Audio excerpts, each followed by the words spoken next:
Welcome! If you want to customize keyboard theme in your Samsung Galaxy Fold 2, for the first you have to go for the settings. After that, just scroll down to enter General Management, tap on the language and input, go for the on-screen keyboard and select the keyboard that you are using. So in my case I will go for the Microsoft SwiftKey keyboard. Tap on the themes and let's switch to the custom and tap start. After that we have to add the image that we want to set up. And I think that I'm going for this one. Here we can set up the background darkness, the transparency.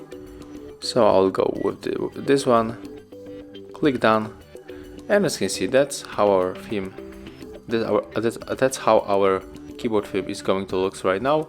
So to confirm, you have to tap on the save in the right upper corner. Thank you guys for watching, leave thumbs ups, comments and subscribe to our channel.